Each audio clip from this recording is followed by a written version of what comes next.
Buenas tardes, muchas gracias por vuestra asistencia a este encuentro en el que vamos a abordar la problemática del turismo.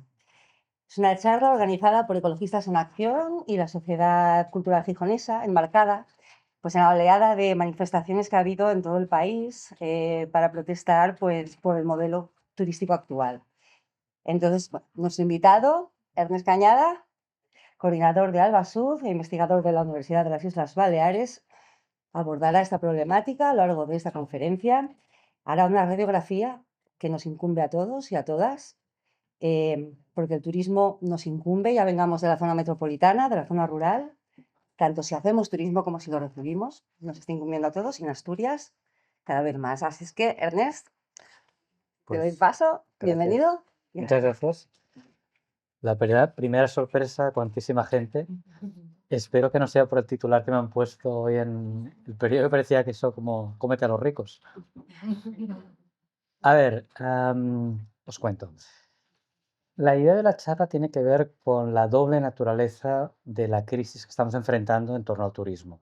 Hay una parte que, como nos comentabas, que tiene que ver con este nuevo ciclo de protestas que se abrió en abril a partir de las manifestaciones de Canarias, que llevamos más de 15 ciudades en manifestaciones, pero hay otra arista de la crisis que tiene que ver con el hecho que el 33% de la población española no puede hacer vacaciones. Entonces yo creo que para abordar esta discusión en torno al turismo en estos momentos necesitamos abordar estas dos dimensiones, estas dos caras. Y cómo encontramos salidas a este problema que no sea profundizar en dinámicas que al final para los ricos quede el turismo y moverse mucho, y para la gente de clase trabajadora y clase media, pues lo que nos quede sea solamente la proximidad. Es decir, vamos a ver cómo organizamos eso con criterios más equitativos, más igualitarios. Entonces yo sé que la discusión no es fácil, pero al mismo tiempo necesitamos abordarla.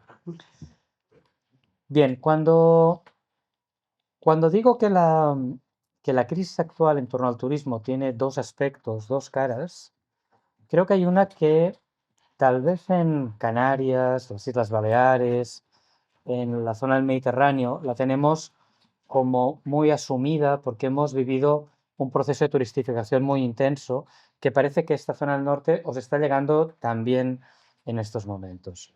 Cuando digo presión turística, me refiero que en mi ciudad, en Barcelona, somos 1.600.000 personas y recibimos 28 millones de turistas al año.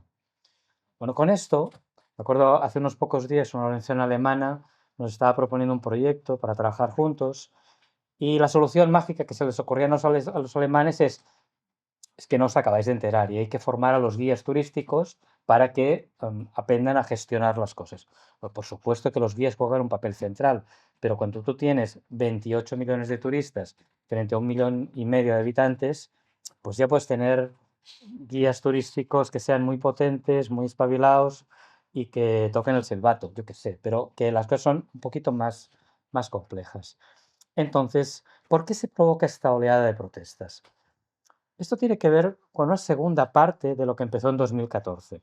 Y me voy un poquito para atrás en la historia.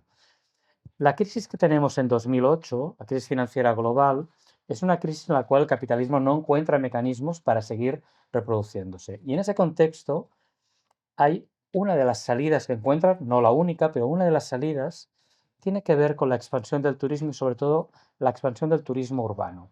Y poner en circulación un montón de viviendas que no se podían pagar las hipotecas, que los bancos se las habían tenido que comer, que luego las habían pasado a los fondos de inversión. Y no es casualidad que una empresa como Airbnb nazca en 2008. Tiene que ver con la necesidad de encontrar una salida ahí. Y eso genera una expansión y un crecimiento del turismo que es, en primer lugar, cuantitativo, pero que es también cualitativamente distinto. Y me explico. Antes el turismo estaba muy concentrado en los hoteles, en las zonas de playa, dentro de los muros de unos determinados espacios. Era el modelo que llamábamos un turismo fordista. Es decir, igual que habíamos tenido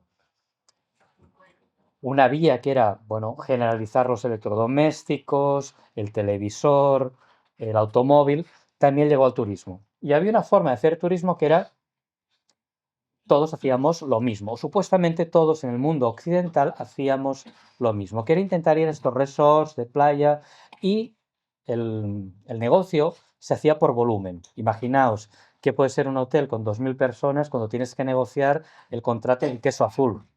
Que bueno, pues tú compras en grandes dimensiones. Ahí se hacía el beneficio. A partir de los años 90, esto empieza a cambiar y empieza a fragmentarse. Es decir, el negocio ya no se hace tanto por volumen, sino que se hace de forma mucho más fragmentada, buscando experiencias muy distintas. Entonces, ¿qué es lo que ocurre? ¿Y por qué digo que crece también cualitativamente? El turismo sale de los muros de los hoteles, de los resorts y se expande por cualquier parte. Y significa que cualquier cosa se vuelve en atractivo turístico desde cosas muy chulas vinculadas a la naturaleza, a la gastronomía, etcétera, pero también la vida cotidiana en los barrios, también las fiestas populares, también, es decir, cualquier cosa se ha vuelto en objeto de atractivo turístico. También todos nosotros, lo que hacemos cotidianamente, resulta que es atractivo turístico y que estamos trabajando para el turismo sin saberlo, sin cobrar. Cuando ocurre eso, cuando ocurre esa dinámica turística nueva, es que el turismo se mete en cualquier lugar, aparece en todos los espacios. Culturalmente, en términos de cómo explicábamos antes el turismo y cómo lo explicamos ahora, es antes decíamos, yo también he ido a. El elemento de distinción es que yo también he podido ir a tal lugar. Me iguala a mi vecina, me iguala a mi cuñada. Todos, yo también he podido. Desde los años 90 funciona menos eso y el elemento cultural es mira dónde he ido, que es distinto a dónde has ido tú. Y eso significa que todo se nos convierte en atractivo turístico. Entonces, cuando viene la crisis de 2008 y hay que buscar una salida para que siga funcionando el capitalismo, uno de los lugares que se encuentra es el turismo. Y es el turismo en cualquier lugar. Airbnb, cuando hace antes de la pandemia un catálogo de 10 barrios que no te puedes perder en el mundo, sitúa en España el barrio de Usera en Madrid, que es uno de los barrios más pobres de la capital. Eso lo convierte en objeto de atractivo turístico. Quiere decir que todo se nos ha vuelto este turismo. Entonces, ¿qué quiere decir esto? Que no solamente crece enormemente, sino que penetra en todos los lugares. Y eso nos provoca distintos efectos. Efectos en torno a la convivencia, problemas de crecimiento del precio de la vivienda, de compra o de alquiler, por la retirada de los pisos de uso residencial, el transporte público se nos masifica cuando va a lugares turísticos. Es decir, yo vivo en el barrio de Pueblo Nuevo en Barcelona y la época de verano, cuando la gente viene a la playa, pues casi no puedes tomar el metro. O los que viven cerca del Parkway, pues resulta que como las calles son estrechas y empinadas, no pueden meter autobuses grandes, hay que meter autobuses chiquitos. Con lo cual como estaban cerca del Parkway, se llenan de turistas y la gente no puede tomar el autobús. ¿Cuál es la solución mágica que se encuentra? Es pedirle a Google Maps que quite la ruta de ese autobús, entonces los turistas ya no lo ven. Pero a los 2 días han masificado las otras rutas. Entonces, tenemos un problema, o por ejemplo, en mi barrio puedes encontrar tiendas que te sirven souvenirs, muffins, yogures de no sé qué tipo, y en cambio no encuentras una mercería donde te pueden arreglar los pantalones, los bajos o un zapatero. Entonces tenemos ese tipo de problema y hay una reacción social. Esto en 2014 empiezan a manifestarse. Se ve en la opinión pública. Cada vez más el turismo aparece en muchas ciudades como de los primeros problemas, igual que la inseguridad, igual que el paro, igual que la vivienda. Es decir, el turismo de golpe empieza en algunos lugares a situarse como problema. Y empezó un primer ciclo de protestas, 2014-2017. 2014 empieza con la gran manifestación en Barcelona de la Barceloneta, en la cual un montón de vecinos llenan la plaza del ayuntamiento con protestas de así no se puede vivir, no podemos dormir, es decir, nos están expulsando en nuestros barrios. Eso condiciona las elecciones municipales de 2015 y genera que el turismo vaya al debate político como nunca había sido antes. Y empieza a haber esta discusión. y empiezan a haber manifestaciones en distintos lugares, hay movimientos sociales que se empiezan a coordinar. 2017 el conflicto empieza a bajar de alguna manera por diversas razones, pero la cuestión es que luego nos viene la pandemia y después de la pandemia y tenemos un momento que se genera una contradicción. Por un lado, los lugares más turísticos redescubrimos qué son nuestras ciudades sin turismo y hay aquellas imágenes como muy bucólicas de niños y niñas jugando a la pelota enfrente de la catedral, de bañándose en las fuentes, pero al mismo tiempo hay una enorme incertidumbre, un enorme miedo de decir, bueno, ¿de qué vamos a vivir toda la gente que trabaja en el turismo? Entonces hay esa contradicción fuerte que aparece en esos momentos. Entonces salimos de la pandemia y salimos con una reacción fuertísima, con una reacción que tiene que ver con, bueno, que las empresas quieren recuperar lo que no han ganado en estos 2 años. Y hay una reactivación muy fuerte, con una pequeña derivada que marca la diferencia con lo que fue el primer ciclo de protestas, que es que en esos momentos se empieza a ver que esto del turismo, en el que, o el modelo turístico en el que nos hemos basado en las últimas décadas, basado en clases medias y clases trabajadoras, tiene problemas. Hay elementos de incertidumbre y esto no solamente lo decimos desde los movimientos sociales o desde la academia crítica, sino que también desde las grandes empresas se empieza a ver que esto tiene ciertos riesgos y empieza a estar en cuestión. ¿Por qué? Porque hemos salido de la pandemia, pero tenemos una crisis climática de enormes dimensiones. Y empieza a plantearse el problema, es decir, bueno, ¿cómo vamos a regular los vuelos? ¿Cómo vamos a grabar la movilidad que tiene efectos contaminantes y de calentamiento? ¿Qué vamos a hacer con la crisis energética? ¿Qué vamos a hacer con la crisis de minerales extraños? ¿Qué vamos a hacer con las crisis geopolíticas? Empieza a haber ese rum de la incertidumbre. Y empieza a dibujarse otra estrategia, que es esto tiende a cada vez los precios van a ser más altos, vamos a apostar por los sectores de mayor poder adquisitivo, porque esto viene en esta dirección, viene subiendo los costes. Y además, esto del turismo está generando muchos problemas de gobernanza. En algunas ciudades, partidos que toda la vida habían defendido el turismo como algo importantísimo, empiezan a cambiar su discurso, por ejemplo, sobre las viviendas turísticas, porque empiezan a ver que su electorado lo está pasando mal. Y aparece esta derivada, que en muchos lugares se menciona como turismo de calidad para no llamarle turismo de ricos o turismo de alto poder adquisitivo, que en realidad la calidad no viene marcada por el dinero, sino que tendría que ver con cómo son las condiciones de trabajo de la gente que atiende a los turistas, cómo se integran esos turistas en tu entorno, pero bueno, se le llama así. La cuestión es que hay esta derivada en términos de elitización y se está apostando por esta vía. Este es el elemento nuevo que aparece en relación al periodo anterior. ¿Y qué significa esta apuesta por los turistas de alto poder adquisitivo? Pues lo primero es que no hay ricos para todos. Es decir, no hay tanta gente rica con recursos para todos los territorios que o se les ha ocurrido la buena idea, no, yo quiero turista de calidad, ergo turista de alto poder adquisitivo. Esto se le ocurre pues en Donostia, pero también en Barcelona, también en Málaga, también en Mallorca, también en Venecia, también en Ámsterdam. En Ámsterdam, por ejemplo, están empezando a hacer campañas negativas, diciendo, turista británico, no vengas. O sea, no queremos jóvenes británicos aquí.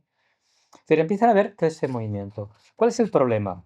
Primero, que como no hay suficientes turistas, hay una enorme competencia por atraer ese segmento. Una competencia que significa dinero público que hay que invertir en promoción, que hay que invertir en infraestructuras, que hay que invertir en macroeventos para que esto, de alguna manera, quedemos bien posicionadas en esta competencia. Claro, a alguien le irá bien, pero que estemos en esta competencia y que estemos invirtiendo estos recursos públicos en esta competencia no significa que nos vaya a ir bien a todo el mundo. Y eso tiene un problema, que es que estaremos invirtiendo mucho dinero que no invertimos en otras cosas para acompañar este proceso de competencia. Pero es que además que tengas un turista que gasta mucho en un lugar no significa que esto se redistribuya equitativamente. No funciona así. Yo cuando empecé a trabajar en estas cosas, volviendo de América Latina, fue en 2015 y hice un libro que se llamaba Las que limpian los hoteles sobre las condiciones de trabajo de las camareras de piso.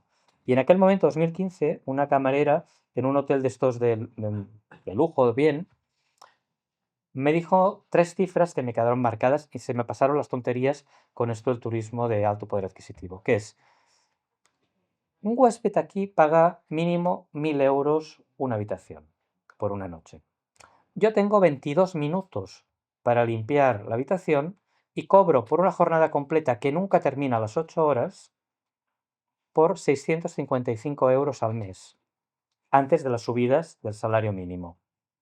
Entonces, alguien se está quedando con ese dinero. El hecho que alguien pague mucho no significa que esa camarera de piso vaya a tener mejores condiciones de trabajo y mucho menos mejores condiciones salariales. Pero es que además ese consumo de alto poder adquisitivo tiene un impacto, y cuando estoy hablando de alto poder adquisitivo, no estoy diciendo lo que podemos hacer los que estamos en esta sala. Estoy hablando de los que vienen en jet privado, los que tienen megayotes, los que van en primera clase, es decir, que se mueven todo el día, ¿no? Estamos hablando de eso. Entonces, en estas condiciones, el consumo ambiental que tienen estos sectores tiene mucho impacto en términos de movilidad, en términos de consumo de recursos como el agua, y esto nos genera un problema. Pero es que además, si le miramos la otra cara que habitualmente no estamos viendo en las protestas, es lo que os decía antes, que el 33% de la población española no puede hacer vacaciones. Y cuando miras esas cifras dadas por el Instituto Nacional de Estadística y ves comunidades autónomas como Andalucía, resulta que eso se eleva hasta la mitad de la población. Pero si lo miras en América Latina, resulta que ahí la gente que puede hacer vacaciones no llega ni a la mitad de la población y en muchos lugares puede llegar al 20%, al 12%.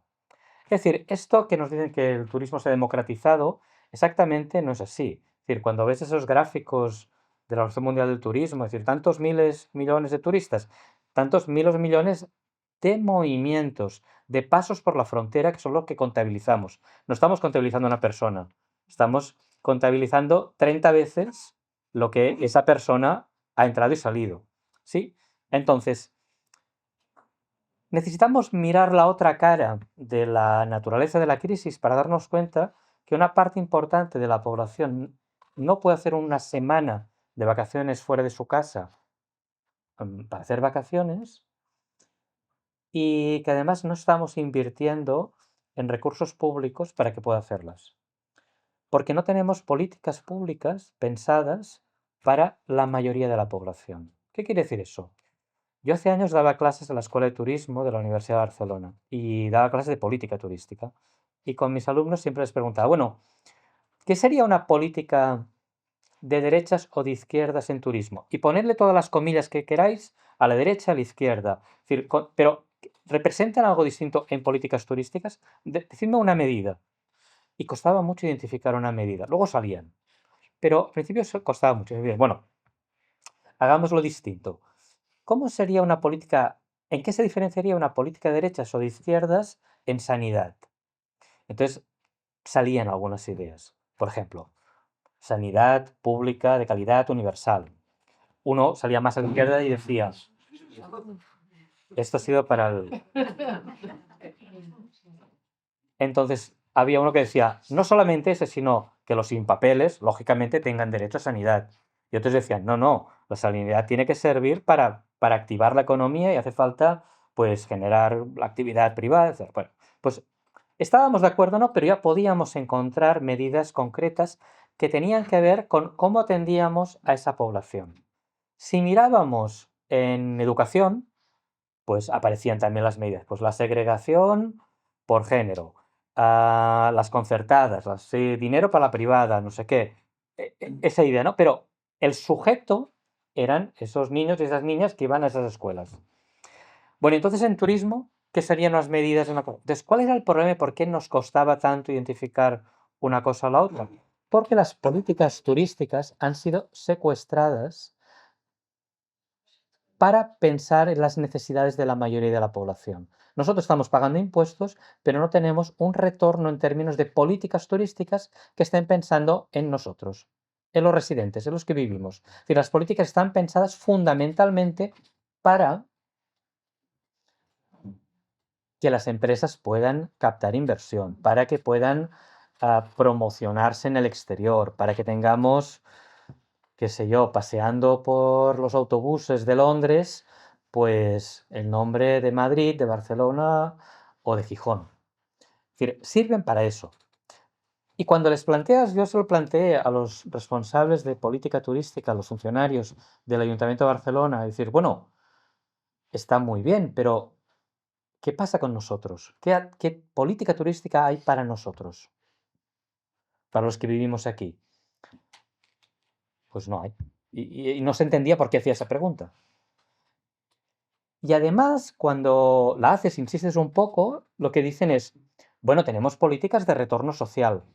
Entonces, vosotros recibís muchos turistas, pero a cambio, gracias a esta actividad, tenemos capacidad de recaudación y podemos climatizar las escuelas.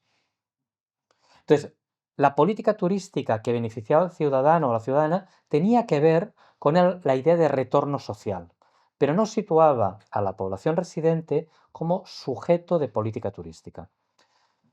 Y ese es el primer problema que deberíamos abordar si queremos plantear un cambio, es decir, si queremos mirar las dos caras de la crisis turística, la de los efectos de la turistificación y el hecho que una parte importante, como mínimo un tercio de nuestra población, no puede hacer vacaciones.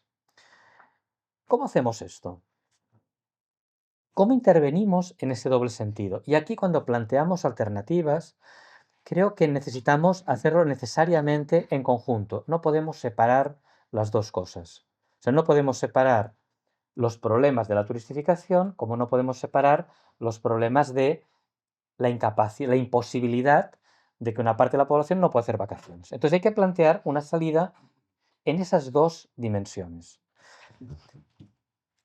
¿Cómo hacemos frente, por tanto, a los efectos de la turistificación de aquellos territorios de nuestra geografía más turistificados, con más presión turística, que son unos hoy, pero podrían ser otros mañana, y que las dinámicas de crisis climática nos están llevando a que bien que se está en el fresquito y que empezamos a venir para acá?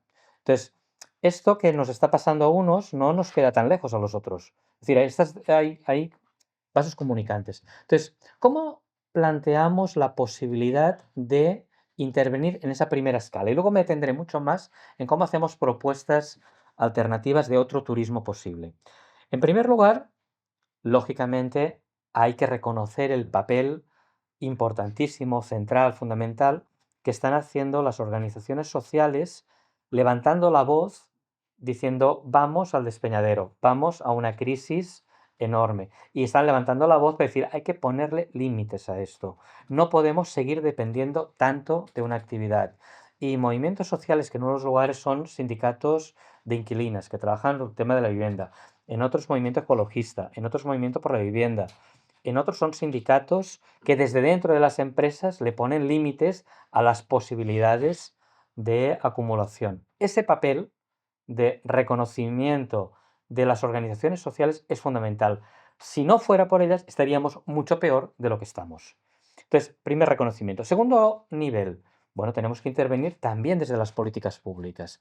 ¿Qué podríamos estar pidiendo? ¿Qué podríamos estar demandando? Primero, no incrementar el problema. Es decir, lo primero que deberíamos solicitar es, necesitamos un plan de choque. Un plan de choque ahora mismo, es decir, y hay que hacerlo. Es decir, no podemos seguir incrementando el problema. Hay que pedir, no puede ser que estemos planteando ampliación de infraestructuras para acoger a más y más turistas. No puede ser que hayan, en Barcelona tenemos Airbnb, tenemos 9.000 y pico licencias turísticas y las plataformas como Airbnb están anunciando más de 3 veces más. Es decir, no se puede seguir creciendo. O no se puede hacer ese birli-birloque que han intentado hacer desde la alcaldía, decir, bueno, viviendas turísticas no, pero podríamos seguir creciendo con hoteles. Es decir, no, plan de choque, no podemos seguir creciendo. Ya tenemos más de lo que podemos asumir. No tiene sentido seguir promocionando ciudades como Madrid, como Barcelona, como Sevilla, como Málaga, y que estemos gastando un montón de dinero público en campañas dirigidas a que sigan viniendo ahora los de Nueva Zelanda o los de Estados Unidos. Plan de choque.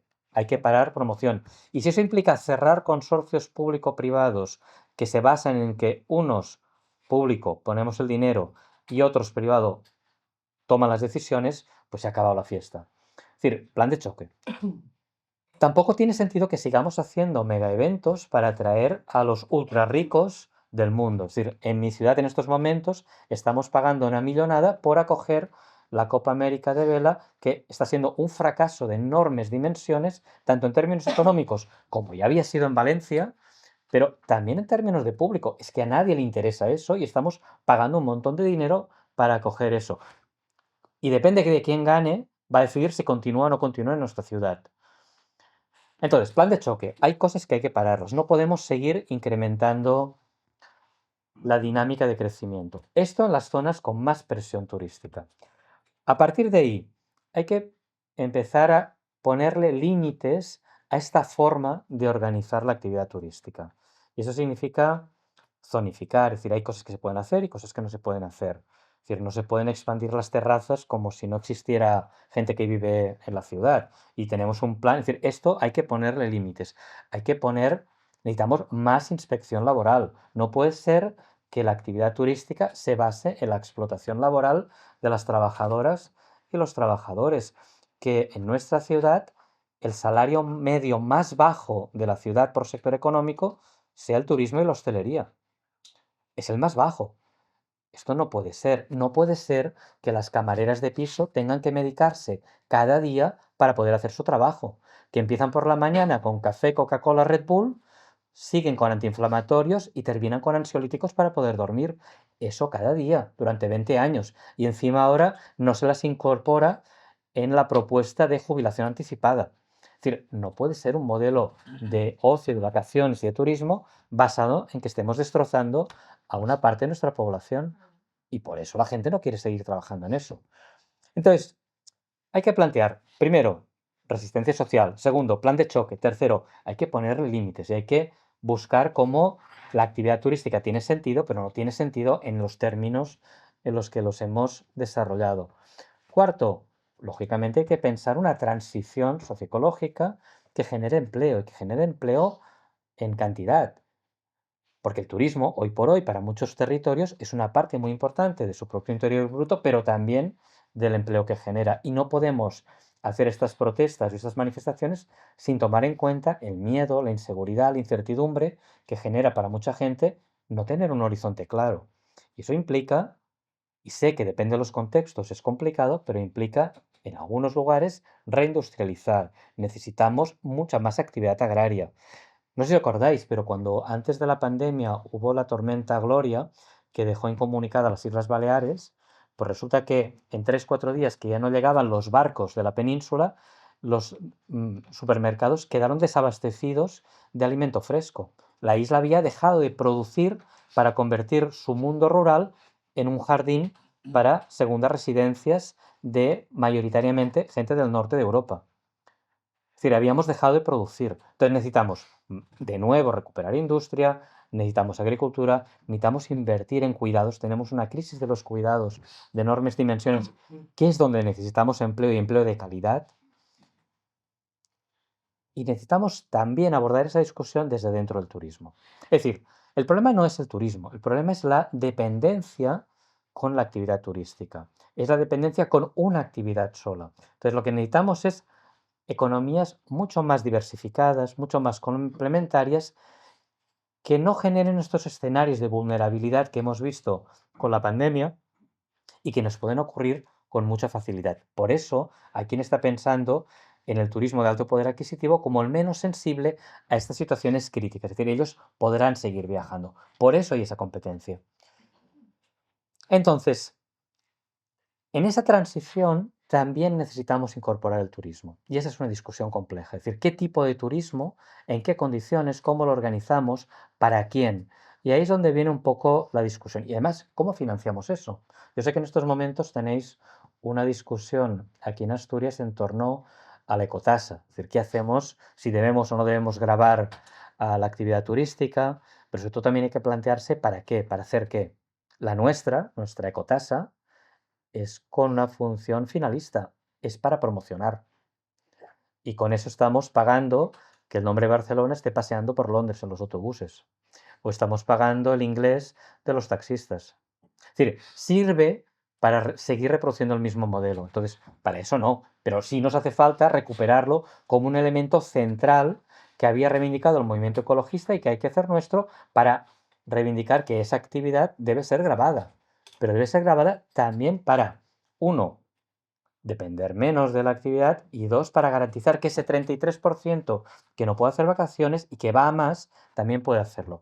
Y ahí implica un poco, empieza la discusión, es decir, bueno, ¿qué tipo de turismo podríamos tener en esta pieza de una reconversión de las actividades económicas? Es decir, ¿qué tipo de turismo tendría sentido y además lo tiene? Que tiene que ver con el derecho a las vacaciones, con el derecho al disfrute del tiempo libre. Nosotros, desde nuestra organización, desde Alba Sud, lo que reivindicamos es el derecho al tiempo libre, el tiempo liberado del trabajo.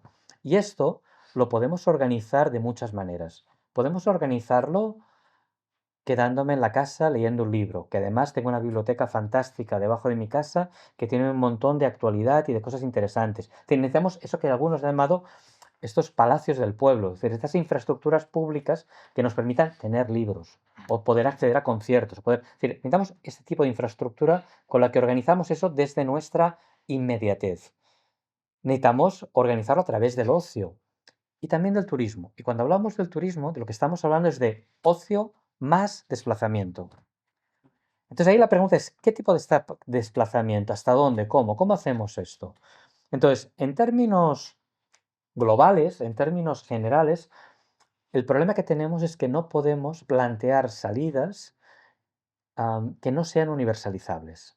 Es decir, esa necesidad creada en torno a si no haces unas vacaciones en el Caribe, no has hecho vacaciones, bueno, el problema es que no, el planeta, aunque quisiéramos, no nos da para que toda la población haga eso.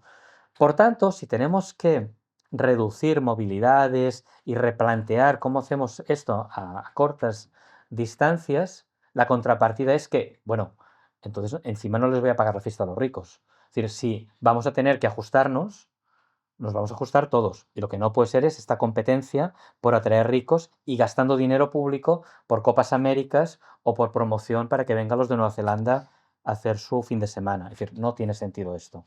Entonces, cuando hablamos de esto, ¿qué queremos decir? Bueno, tenemos que plantear una alternativa turística pensada para las necesidades de la mayoría.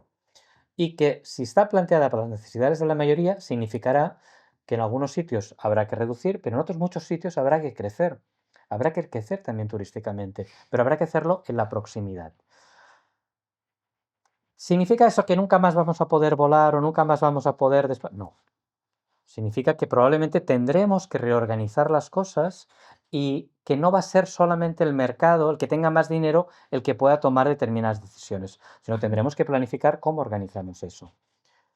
Quiere decir esto, por tanto, que la mayoría de la actividad turística, probablemente el grueso, no quiere decir que nunca más no podremos hacer otra cosa, pero que el grueso tendrá que ver con una cierta cercanía, una cierta proximidad, que nos podamos movilizar en transporte terrestre menos contaminante que los aviones.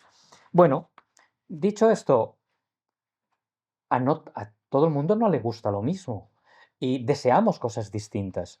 Por tanto, lo que deberíamos tener es una buena caja de herramientas de la cual podamos sacar y decir, bueno, ¿cómo reorganizamos el sector turístico para que en el grueso de la actividad tenga cierto peso la proximidad, pero que además sea lo suficientemente plural para que nos pueda gustar, nos pueda interesar y sea deseable para la mayoría de la gente, sabiendo que nos gustan cosas distintas? Entonces vamos a sacar elementos de la caja de herramientas. ¿Qué podríamos hacer y qué necesitaríamos? Pues necesitamos recuperar el turismo social de entrada. Y cuando hablamos de turismo social, me refiero a aquellas políticas que empezaron en los años 30 en Europa, en los años 40 en América Latina, que estaban basadas en tratar de garantizar que aquellos sectores que no podían acceder a la actividad turística pudieran hacerlo. Y tenemos ejemplos muy buenos y ejemplos muy malos de turismo social. Necesitamos abordar esa discusión. Aquí en España, cuando hablamos de turismo social, rápidamente nos viene a la cabeza el Imserso. Claro, ¿cuál es el problema del Imserso? Que además el dinero sale del Ministerio de Sanidad. que no está pensado para las necesidades de nuestros mayores. Está pensado fundamentalmente para alargar la temporada abierta de los hoteles. Es decir, no hay una preocupación específica, un programa pedagógico de qué van a hacer nuestros mayores ahí. Que si les toca Benidorm y los pajaritos, pues bien que se lo van a pasar. Pero si no les toca eso, van a tener lugares mucho más difíciles de acceso que no están pensados para incorporar una dimensión de goce, de diversión, de enriquecimiento para nuestras personas mayores. Entonces, hay que replantear el inserso. Y el inserso es mucho dinero. Y al final lo que no puede ser es que el debate público que tengamos con el inserso sea quién ha ganado el concurso o quién lo ha dejado de ganar y a cuánto va. Y en cambio no nos preocupemos por qué reciben nuestros mayores. Y a pesar de eso, los estudios académicos nos muestran que a pesar de no ser pensado para facilitarle la vida a nuestros mayores, tienen efectos positivos para su salud. Entonces, necesitamos abordar esa discusión, pero esto con los mayores, pero con los jóvenes. ¿Cómo recuperamos políticas integradas que unas están en juventud, las otras en bienestar social, las otras no se sabe dónde? Es decir, ¿cómo reincorporamos una política pensada para el turismo a distintas edades, con distintas necesidades, que cubra esas posibilidades?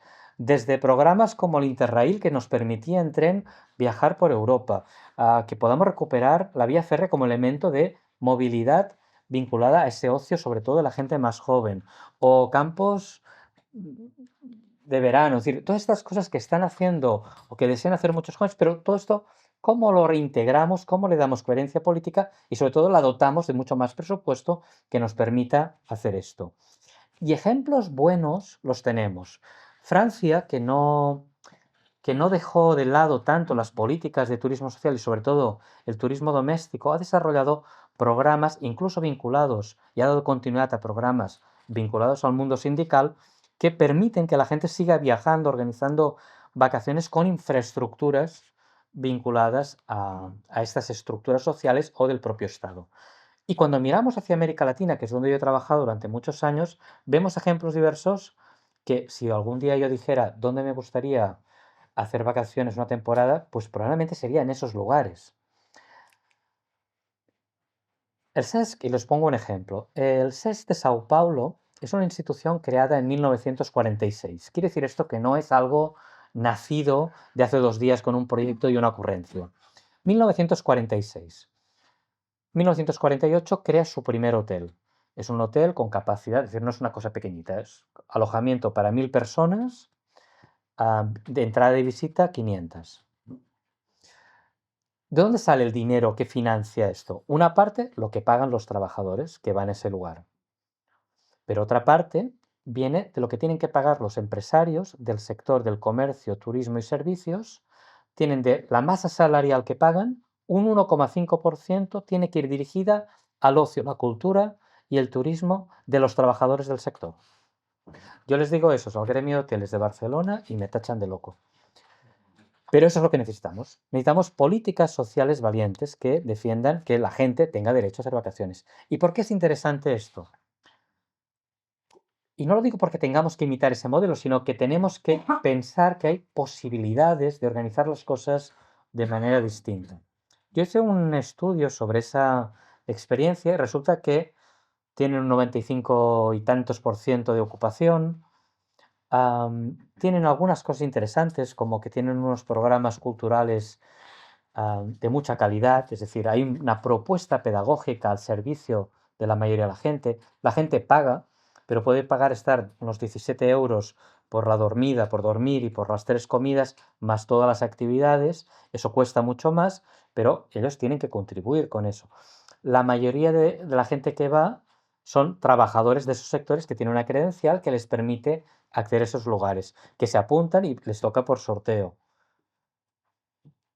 Que además, cuando preguntas a los trabajadores y las trabajadoras en qué condiciones están, resulta que no solamente están con condiciones salariales por encima de la media que marca la ley, sino que además yo que me he dedicado a trabajar con el colectivo de las cámaras de piso y cuando iba a hacer las entrevistas lo que me dedicaba era mirarles las muñecas, que es la prueba del algodón. una trabajadora que lleva 20, 30 años trabajando en un hotel, en España está operada el túnel carpiano. Y si no tiene el túnel carpiano operado, tiene las cervicales. Y si no, le duele la rodilla derecha. Y si no, es decir, y yo miraba a esas trabajadoras y pensaba, qué tipo más raro que se dedica a mirarnos las manos. Y lo hacía por eso, porque yo tenía la sensación de que era tan bonito que me estaban contando una milonga. Y en realidad lo que estaba pasando es que tenían unas condiciones laborales que incorporaban, por ejemplo, unos determinados ratios de habitación o que incorporaban que la habitación no se entrega ese mismo día, sino que por tanto tienen toda la jornada para trabajar, es decir, que no hay que correr para hacer eso, o que ellas participan con los interioristas y los arquitectos en el diseño de los interiores de las habitaciones. Son las camareras de piso las que dicen qué tipo de mobiliario, cómo tienen que ser los baños, porque eso tiene que ser limpiado. Aquí, cuando se puso de moda sustituir las, las cortinas de la ducha, de la bañera, de plástico por las mamparas de vidrio, significó pasar a que había que limpiar las gotas de cal.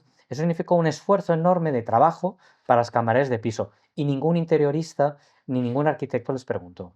Entonces, en el Sesbert Yoga esas cosas se tuvieron en cuenta para incorporar esa dimensión. Y además, lejos de ser dices, bueno, tienes un reducto de bienestar ahí cerradito y muy bonito. Pues resulta que la gente que vive en ese municipio se apuntan, pueden entrar, pueden salir, pueden participar de las actividades. Es decir, que son hoteles que se convierten en infraestructura cultural para la gente del municipio. Es decir, tenemos ejemplos que nos muestran que podemos organizar el turismo social de otras maneras, con otra calidad y además es algo deseable. Yo, de verdad, donde querría pasar vacaciones es en ese lugar. Pero esto podría ser el turismo social. También podríamos trabajar con infraestructura social. Necesitamos infraestructura social de mucha más calidad. ¿Qué quiere decir eso? Necesitamos parques urbanos, necesitamos playas, necesitamos espacios de este tipo acondicionados, que tengan papeleras, que tengan espacios de sombra, que tengan lugares donde uno se puede limpiar los pies. Es decir, esas cosas que parecen tan ordinarias, pero son las que nos deberíamos estar preocupando porque tienen que ver con la calidad de vida de la mayoría de la gente. ¿Que esto nos quita las ganas de viajar? No, es decir, pero que tú tengas en tus ciudades espacios verdes de calidad, que tengas acceso a ellos, que estén en buenas condiciones, te genera un entorno de vida mucho más agradable en la cual el turismo no se convierte en la vía de escape porque si no ya no aguantas más en la ciudad. Es decir, necesitamos reverdecer nuestras ciudades que sean mucho más amables para tener una vida mejor, de más calidad y que el turismo no se convierta en esa válvula de escape para poder seguir trabajando a un ritmo infernal. Por tanto, tenemos infraestructura social al servicio de las necesidades de la mayoría. Y esto pasa también por tener transporte público de calidad que nos permita llegar a las playas, que nos permita llegar a las áreas verdes, que nos permita movernos en ciertas condiciones sin tener que presionar con el vehículo y que cuando vamos a un lugar nos volvemos locos para poder dejar aparcado el automóvil. Y eso significa también recursos para que los municipios más pequeños, rurales, que tienen atractivos, que además como ahora la gente con el Instagram va a tomar una foto y no sé qué, y todo el mundo quiere ese lugar, que no se vean desbordados, que tengan capacidad de gestión con recursos suficientes para poder organizar y que si lo único que hacemos es ponerles un parking y una barrera, lo único que estamos haciendo es que la gente se mueva al otro lugar no protegido y por tanto el desastre ambiental se nos aumente. Necesitamos también incorporar en las propuestas muchas más organizaciones sociales en la producción de turismo. Es decir, esto no tiene que ver solamente con las grandes cadenas hoteleras o con los pisos turísticos. Teníamos y tenemos en otros lugares una tradición fuerte en la cual cooperativas, empresas de la economía social y solidaria, sindicatos, empresas tenían infraestructura para poder organizar las vacaciones de su personal, de la gente. En Argentina, antes del gobierno que tienen ahora, pudieron crear una plataforma nacional del turismo solidario, mutual, cooperativo, comunitario. ¿Qué quiere decir esto? Que tenían mucha infraestructura pública en formato de hoteles, actividades recreativas, que ofrecían a sus asociados, a sus agremiados, como catálogo para hacer vacaciones. Y estas, porque los hoteles, los sindicatos tienen hoteles, porque las mutuas con las que tú pagas en tu trabajo tienen oferta turística, que las cooperativas las tienen, que las iniciativas comunitarias las tienen, y eso pudo ser juntado, mostrado y comercializado a través de una plataforma con un catálogo conjunto. Es decir, hay posibilidades de incorporar otros sectores vinculados a la economía social que también pueden organizar turismo para la gente. Y hay una cuestión también clave en nuestra caja de herramientas que tenemos que sacar es las necesidades y las ganas que tiene mucha gente de que a mí no me molestes. Yo me organizo por mi cuenta. La autoorganización del ocio, de las vacaciones, del tiempo libre, y que la gente pueda hacer barbacoas y pueda poner ah, el mantel y hacer un picnic y comer y hacer las cosas. Es decir, y eso también requiere infraestructura pública, requiere parques, requiere espacios, requiere condiciones. Y no es casualidad que cuando hablamos de domingueros, las palabras que nos vienen son peyorativas. Asociamos el dominguero como algo que no consume y por tanto no está bien visto. Pero esto no nos ha ocurrido solo en España. En Costa Rica les llaman come huevos, porque la gente se va de su casa con los huevos cocidos y se los come y en Brasil les llaman faroferos porque llevan la farina de farofa y comen con eso. Y en Ciudad de México les llaman gatas o gatear porque lo asocian con lo que hacían las trabajadoras del hogar el domingo cuando salían al parque de Chapultepec. Y a las chicas de clase media les decían que ese día no salieran porque no las confundieran con gatas. Asociando una dimensión peyorativa a lo que hace la gente organizándose por su cuenta, fuera de la tutela del Estado y fuera del mercado. Pero para eso, repito, también necesitamos infraestructura social que permita que podamos hacer esto en condiciones, que en esos espacios hayan papeleras, que haya recogida de basura, que haya condiciones que permitan cocinar, que permitan organizar las cosas. Todo esto, esta frontera entre el ocio, el turismo, se desdibuja y se entremezcla, pero forma parte de estas formas de gestionar nuestro tiempo libre. Y también necesitamos fortalecer mucho más los circuitos cortos que nos permitan la relación con los productores de alimentos. Es decir, necesitamos mucha más producción alimentaria vinculada con la agroecología. Necesitamos conocer mejor a nuestros productores y a nuestras productoras. Necesitamos establecer vínculos que nos permitan establecer relaciones directas y yo no sé cómo le llamáis aquí, nosotros en Cataluña le llamamos a fer rabós, hacer despensa. Es decir, cuando salimos, pues compramos manzanas, compramos mermeladas, compramos queso. Es decir, establecer esos vínculos, y eso también forma parte de nuestras actividades turísticas, en un contexto que necesitamos refortalecer esos circuitos mucho más cortos, mucho menos contaminantes, en un contexto que, para bien o para mal, probablemente para mal, la crisis climática nos ha puesto también fecha de caducidad y también tenemos que tomar en cuenta esas preocupaciones.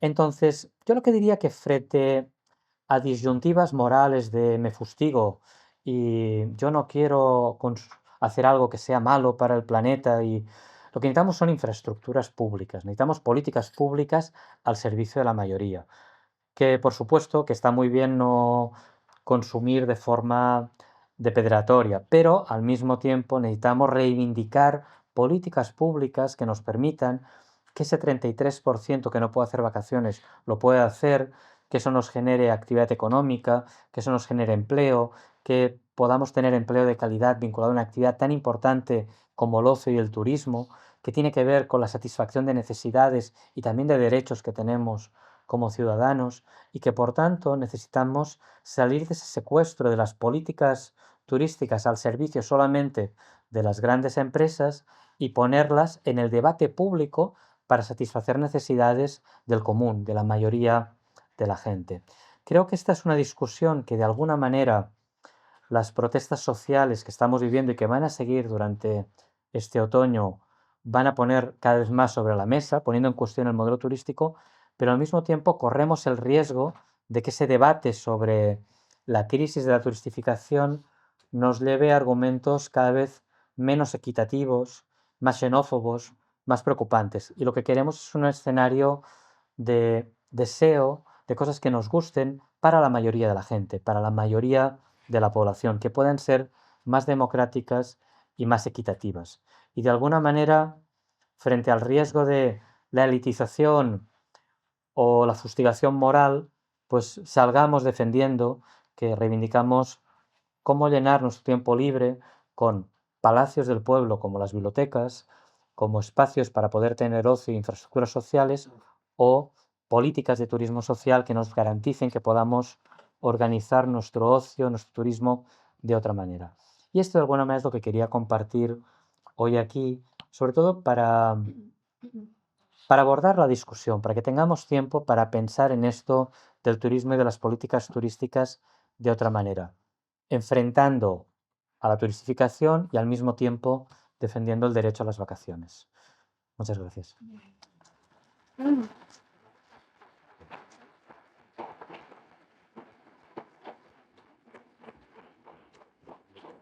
Hacemos una ronda de preguntas.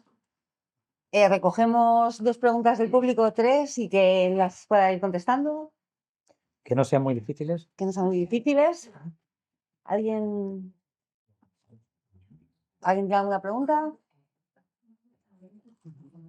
Sí. La pregunta sería si hay ya experiencias que anticipen el proyecto que tú planteas para el turismo. Sí, hoy he visto unas declaraciones tuyas en la Nueva España muy interesantes sobre el turismo social y sobre la residencia de Perlona, que además está siendo nostálgicamente deseada por muchas personas, sobre todo mayores que vivieron allí algunas vacaciones.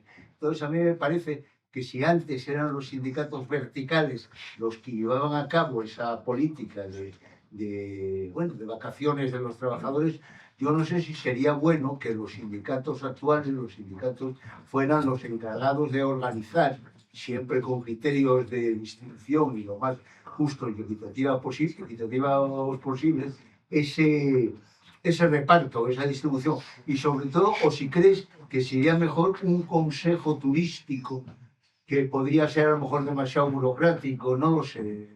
¿Qué es lo que opinas al respecto? ¿Una tercera pregunta? ¿O quieres seguir contestando esto? No, casi mejor. Venga. Hola, bueno, primero enhorabuena por la charla porque me parece un tema apasionante, sobre todo aquí en Gijón porque estamos teniendo muchos problemas con la vivienda, que este último año Asturias ha sido la comunidad autónoma en la que más ha subido el alquiler porcentualmente y el Gijón pues no hace más que subir. Yo te quería preguntar un poco por las motivaciones de los turistas a la hora de viajar, porque a mí me da la sensación de que sobre todo ahora se tiende un poco a replicar las dinámicas, digamos, de producción que tenemos en el trabajo, en el ocio, ¿no? Un poco lo que comentabas del turismo con el ocio y el tiempo libre. Entonces a mí me da la sensación de que mucha gente realmente viaja un poco por exigencia o por la presión social de que pues llegas al trabajo después de 2 semanas de vacaciones y lo primero que te preguntan tus compañeros es, oye, ¿a dónde has ido? ¿Has ido a algún lado? Como que hay un poco esta expectativa de que una vez tienes un tiempo libre prolongado, ya sea unas vacaciones, un puente, pues tienes que irte a algún sitio porque si no, no puedes aprovechar ese tiempo en tu sitio de origen. Yo sobre todo lo veo mucho en gente joven y un poco en cómo se utilizan las redes sociales, que al final todo el mundo viaja y da la sensación de que mucha gente viaja más por hacerse la foto en tal sitio o por este afán completista de decir, vale, pues he estado en todos estos países de Europa o en todas estas comunidades autónomas, pero no sé hasta qué punto realmente, un poco lo que comentabas de que ese 33% de personas que no pueden irse de vacaciones, no sé hasta qué punto todo el mundo quiere irse de vacaciones o simplemente hay que intentar cambiar un poco esa dinámica de, bueno, podemos tener tiempo libre, podemos tener tiempo de disfrute y de ocio, no necesariamente viajando, también podemos hacer cosas en nuestras ciudades que sean valiosas, que también sean tiempo de descanso y un tiempo alternativo, ¿no? al turismo. Bueno, antes de nada agradecerte la exposición, los frentes abiertos, la complejidad, agradecerte la mención a la emergencia climática, porque creo que el nivel de conciencia, incluso en el movimiento ecologista, no es especial, y ese es uno de los límites objetivos. Un problema, políticas públicas a favor de la mayoría. Ojalá las tuviéramos. La previsión por el momento no es muy buena, pero dentro de las muchas cuestiones que, pues, bueno, que nos podría interesar, está habiendo un debate sobre la ecotasa. El ejemplo que tú has puesto respecto a Barcelona, y además en un gobierno en principio progresista, es, bueno, evidentemente expresivo de una enorme contradicción. Pero sí que me gustaría, porque me imagino que hay ecotasas que tienen sentido y en alguna medida responden a esa lógica de control y de criterios sociales de sostenibilidad. Que nos comentaras, porque ese debate, bueno, lo estamos teniendo ahora mismo en nuestro marco autonómico. Bien. Hacemos una última y... Sí. O sea, en relación con las políticas públicas y los límites, no sé si tiene sentido, en algún sitio se ha hecho, por ejemplo, la idea de decir, bueno, pues Asturias soporta tantos turistas al año y ponemos un límite. Entonces, no sé cómo se controlaría, pero que hubiera límites en Gijón, en Asturias. El tema de si las personas locales precisamente podrían tener preferencia en el uso de determinado patrimonio público. Es decir, un trabajador coge el domingo, quiere ir a la playa está petada, y el de aquí, que es el que paga impuestos, pues no puede ir a Rodiles porque está llena. Tiene preferencia el local frente a un turista. Por ejemplo, se podría pensar en eso. O, por ejemplo, un tipo de turista que ya no es así viaje de ida y vuelta, que está pasando mucho en Asturias, y es el que compra segunda vivienda. Se están vendiendo muchísimas viviendas como segunda vivienda, son viviendas que van a estar ocupadas máximo un 20% del año, el 80% van a estar vacías. Se debería poner limitación a la segunda vivienda o poner unos impuestos enormes para que haya poca. Eso también. Pues Hacemos- respondiendo. Sí, pero hacemos esta última ronda. ¿Hay algo más? Es que ya nos alargamos un montón, por eso. Por eso digo, respondiendo a esta, si es ahora hacemos una segunda y recogemos alguna más que quede. La segunda ya, solo una pregunta. Vale, pues igual dos. Venga. Vale. Mira, en relación al tema de las experiencias, de qué experiencias tenemos que nos permiten decir, bueno, vamos para este modelo. Pues no las tenemos. ¿Qué tenemos? Tenemos cosas. Tenemos ejemplos de políticas, tenemos experiencias. Pero eso no nos quita legitimidad para que nosotros seamos los primeros sobre los cuales luego en otros países pueden decir, bueno, queremos hacer lo que han hecho en España o en Asturias. Pero sí tenemos experiencias de las que aprender. En nuestra propia historia primero, recuperar cosas que hicimos, que desarrollamos, pero también en muchos otros lugares. Miramos hacia el norte, en Francia, tenemos experiencias potentes en políticas de turismo social, sobre todo en infraestructura social vinculada, en este caso, al mundo sindical.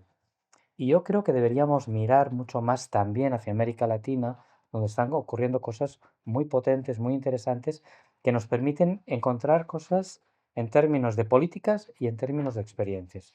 El ejemplo que puse del SES Bertioga y del SES Sao Paulo me parece que es uno de los ejemplos hoy por hoy más potentes a nivel mundial. Pero, por ejemplo, cosas que hicieron gobiernos bastante humildes, como el gobierno anterior de Argentina, fue que destinaron todo el presupuesto que tenían previsto para políticas de promoción internacional, la reorientaron a mejorar las infraestructuras de turismo social. Y eso permitió que los dos grandes complejos que tenían desde los años 40, que estaban en unas condiciones con varios hoteles cerrados, con situación, pues los remodelaron y remodelaron de una manera estupenda que permitía que mucha gente de sectores muy populares pudieran por primera vez estar en el mar. Es decir, y eso permitió, y fue una política pública, decir, bueno, vamos a destinar, en lugar de promoción internacional, vamos a destinarlo a cosas concretas que nos permiten tener una política social orientada. Es decir, ¿qué podemos hacer para aprender? Mirar lo que está ocurriendo a nuestro alrededor y qué hicimos nosotros en periodos anteriores para recuperar cosas. Y eso nos puede dar fuerza, capacidad, valentía para impulsar políticas que en algún momento pueden inspirar a otros sectores. Y ese mirar para atrás también tiene que ver con lo que tú mencionabas, que hoy no lo quise tocar ya, pero era el tema de Perlora.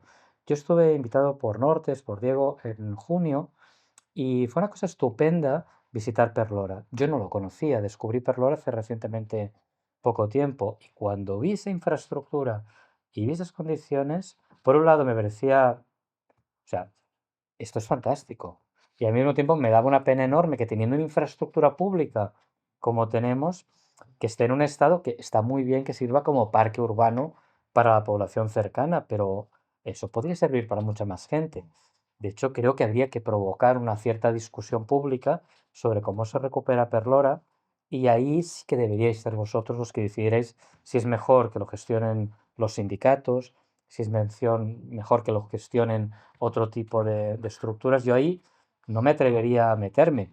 Lo que hagáis, bien hecho será.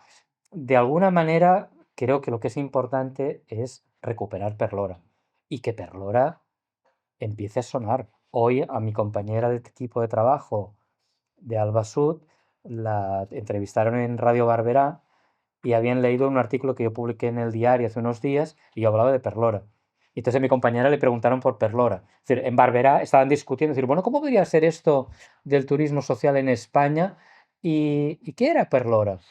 Y empiezan a discutir esas cosas. Y Perlora podría ser, porque tiene las condiciones, la punta de lanza de una política de turismo social que fuera la envidia.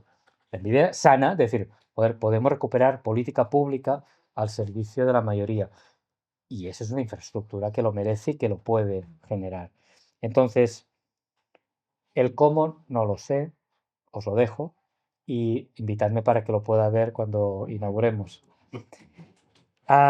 Motivaciones de los turistas. Yo creo que has dado como varias piezas que son fundamentales, que tienen que ver con cómo construimos necesidades. Es decir, lo que antes decía de viajar al Caribe construido como necesidad social era época, es 90, antes de las redes sociales.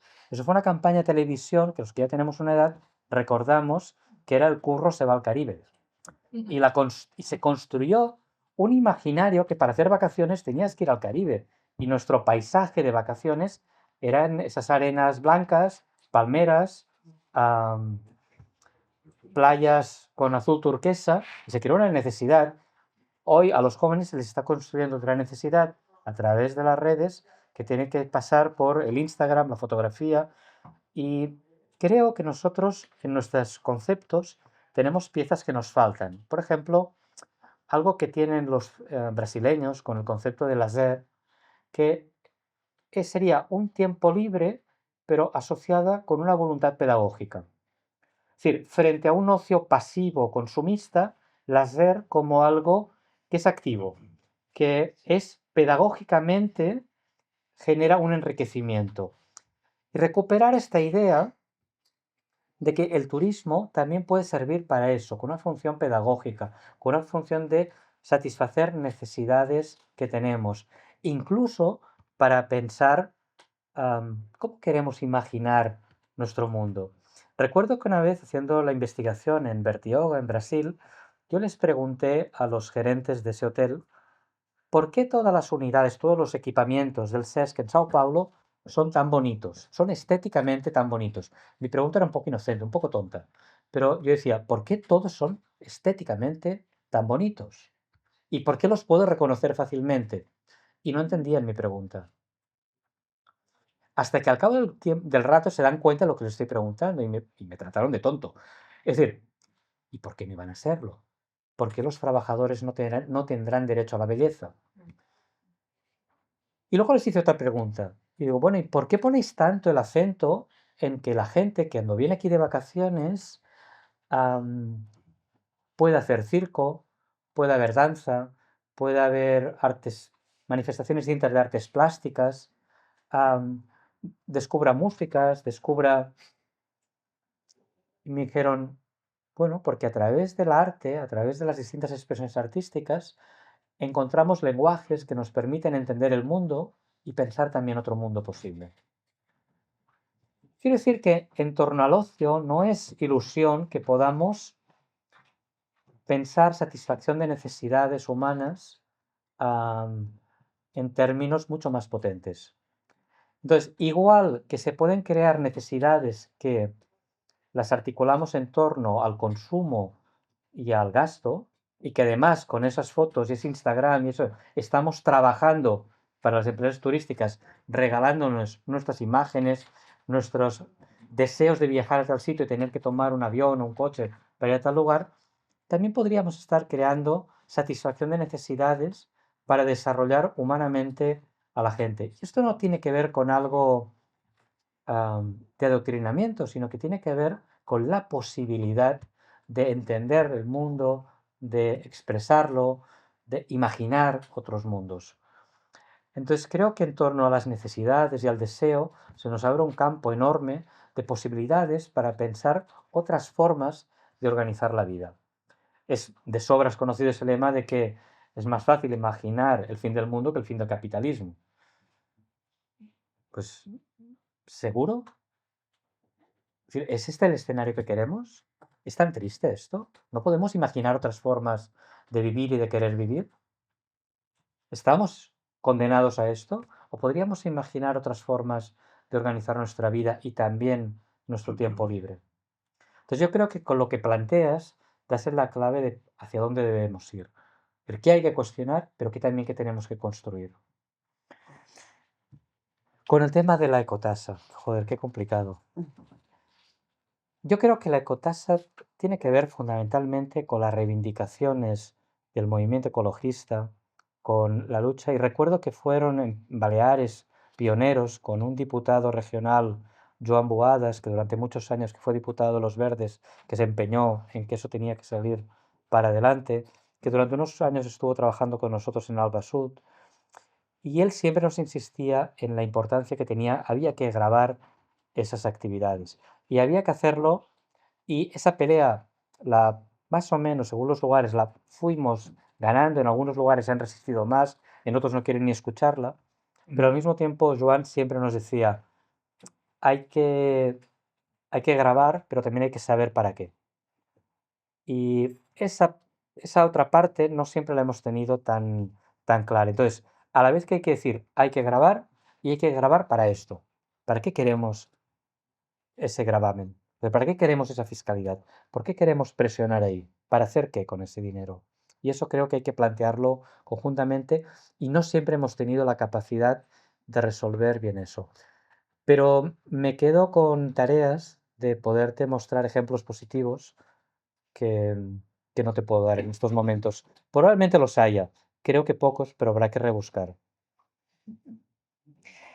Eh, la cuestión de los límites es muy difícil, pero al mismo tiempo es muy central. Si os fijáis, buena parte de las pancartas que han llevado las manifestaciones en estos últimos meses tenían que ver con la idea de hay que poner límites al turismo. Esta idea de límites, es decir, vivimos en un mundo que no es infinito, que por lo tanto hay que ponerle límites. Pero ¿cómo le ponemos límites? ¿A quién le ponemos límites? ¿A través de qué le ponemos límites? ¿Quién es turista y quién no lo es? Los asturianos que salen de Asturias a tomar sol, ¿ahí cómo hacemos? Es decir, tenemos una dificultad ahí de cuál es el límite de, bueno, tú puedes venir si vienes del municipio, pero si vienes de otro municipio ya no. Si vienes de otra comunidad no, pero si vienes de otro lugar de la Unión Europea. Entonces, yo creo que los límites en términos de personas son difíciles de establecer. Donde podríamos poner más el acento no es tanto en pedir un carnet de identidad para ver lo que nos marca, dónde puedes estar y dónde no, sino más bien en qué tipo de infraestructuras construimos. ¿Qué tipo de aeropuertos? ¿Qué tipo de puertos? ¿Con qué capacidades? ¿Qué tipo de planta de alojamiento? ¿Bajo qué precios? Es decir, creo que tiene que ver con eso o con la posibilidad de imaginar otras prácticas que tienen que tener que ver también con la organización del tiempo. Podemos tener vacaciones a lo mejor más significativas. Hay mucha gente que son profesores de instituto, de universidad, que tienen más tiempo de vacaciones. A veces se podrían pensar en vacaciones más largas, pidiendo una excedencia o un intercambio. Podemos pensar en cosas que puedan ser mucho más significativas o un intercambio de personal, de trabajar en otro lado y vivir de otra manera en otro lado. O tiene que ver también cómo organizamos nuestras vacaciones, de cuándo tenemos vacaciones. Cada vez más gente no tenemos un mes de vacaciones, tenemos días sueltos al año, o tenemos una semana, 15 días. Esa idea de cuando yo era niño de tener un mes de vacaciones en agosto, pues es muy complicado. Entonces necesitamos pensar el turismo, y esta tal vez es la gracia, y porque alguien cuando es inquieto, mirar desde el turismo es interesante, porque a partir del turismo puedes poner en cuestión muchas cosas. También cómo organizamos nuestros tiempos de vida. Entonces yo creo que más que límites en términos de, de qué persona puede hacer qué, en qué lugar, necesitamos poner en discusión dinámicas de estructura social más importantes, porque si no nos puede llevar un camino que no es fácil de resolver y que nos puede dar lugar a muchas tensiones que ya se están produciendo entre gente. A nosotros en Cataluña nos pasa. Los que venimos de Barcelona somos los meapinos. Nos llaman pixapins porque vamos orinando en todos los árboles. Y en el mundo rural nos llaman pixapins o camacus, porque decimos qué bonito a todo. Y esa tensión entre población rural y población urbana se siente mucho y además viene cruzada por dinámicas nacionales. Es decir, cuidado a veces con lo que deseamos, que cuando se cumple nos puede complicar más la vida. Es decir, pensemos bien cómo y qué queremos organizar, para no abrir puertas que a lo mejor son difíciles de cerrar. Digo, pero esto lo digo más intuitivamente. Y con esto yo creo que me he ganado la cena. ¿No? Sí. No, ¿hay más?